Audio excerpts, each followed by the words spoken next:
வெறும் லட்டோட முடியல. இது அந்த லட்டு பாருங்களேன், கடைசியாக வந்து இந்த கசகசா போட்டு மேலே போட்டு அப்படியே உருட்டினாங்க. நல்லா அப்படியே ரிச்சாக பண்ணியிருந்தாங்க.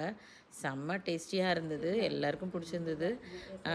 இந்த கசகசாவை போட்டு நல்லா அப்படி உருட்டி வச்சு அது ஆறுனதுக்கப்புறம் பார்த்தா நெய் ஃபுல்லாக அப்படியே கக்கி இருந்தது, தட்டு ஃபுல்லாக நெய் இருந்தது. அது அதுக்கப்புறம் திரும்ப சூடு பண்ணி திரும்ப வேறு ஒரு கிண்ணத்தில் நான் எடுத்து வச்சுக்கிட்டேன். அந்தளவுக்கு வெறும் நெய்யிலே சூப்பராக இருந்தது. அடுத்தது தான் வந்து சிக்கி நல்லா பண்ணுவேன்னு சொன்னாங்கன்னு சொல்லிட்டு அதுக்கும் சாமான் சொல்லியிருந்தாங்கன்னு வாங்கியிருந்தேன். நான் சரி கல்லம் டாய் மாதிரி பண்ணுவாங்கன்னு பார்த்தா அது அரைக்கணுன்ட்டாங்க. ஐயோ, அரைச்சா அது எப்படி இருக்கும்னு தெரியலேன்னு சொல்லிட்டு 1/2 கிலோ வாங்கியிருந்ததில் கொஞ்சம் நிறுத்திக்கங்கன்னு சொன்னேன். கடைசியில் என்ன ஆகிடுச்சின்னா பாகும் நெய்யும் ஜாஸ்தி ஆகிடுச்சு, திரும்ப இன்னும் கொஞ்சம் அரைச்சி சேர்க்கணுன்னாங்க. அதுக்கு பதம் பாருங்களேன் ஒரு மாதிரி சொல்லியிருப்பாங்க. அது மாதிரி அரைச்சதோடு வந்து அமுலோட மில்க் பவுட்ரு சும்மா ஒரு 10 ரூபா பாக்கெட் ஒரு 2 டேபிள் ஸ்பூன் இருக்கும்னு நினைக்கிறேன், அதை கொஞ்சம் சேர்த்துக்கிட்டாங்க. அப்போ அதான் சொல்கிறாங்க பாருங்கள், அந்த ஒரு மாதிரி பபிள்ஸ் மாதிரி வருதுல்ல, அதுதான் பதமாக. அந்த பதம் வந்ததுக்கப்புறம் இதை ரெண்டையும் எடுத்து அது கூட சேர்த்துக்கிறாங்க, கலக்கிறாங்க, அவ்வளோதான். இதுக்கப்புறம் தான் வந்து அந்த இது பத்தாமல் போயிடுச்சு, ஜாஸ்தியாகிடுச்சு நெய்யும் பாகும்.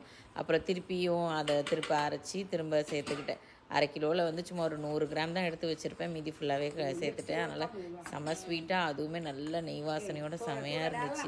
நல்லா போட்டு கலக்குனாங்க. கலக்கிட்டு நம்ம மைசூர் பாக்குக்கெல்லாம் நம்ம வந்து தட்டில் நெய் தடவி ஊற்றுவோம்ல, அது மாதிரி தான் போட்டாங்க. அந்த பத்தலனோட கலந்துக்கிட்டது நல்லா போட்டு தட்டி நல்லா ஷேப் போட்டு வச்சுட்டாங்க. அதுக்கப்புறமா கொஞ்சம் நாளைக்கு கழித்து நீ தலைகீழ குப்பரை கொட்டு கரெக்டாக வந்துடும் அப்படின்னு சொல்லிட்டாங்க.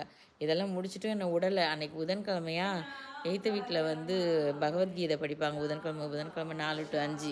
அங்கே வேற அழைச்சிட்டு போயிட்டாங்க. இந்த 2 ஸ்வீட்டையும் பண்ணுறதுக்கு அவங்களுக்கு எவ்வளோ டைம் எடுத்துருக்கோன்னு நினைக்கிறீங்க? வெறும் 3/4 மணி நேரத்தில் முடிச்சிட்டாங்க, செம்ம ஃபாஸ்ட்டு. அதை முடிச்சுட்டு நாங்கள் இந்த பஜனைக்கே அழைச்சிட்டு போயிட்டாங்க. இங்கே இருந்தால் குஜராத்தில் இருந்தால் நான் சாமியாராகவே ஆகிடுவோம் போல்.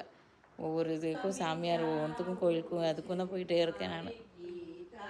செவ்வாய்க்கிழமை அனுமன் சாலிசா, புதன்கிழமை இது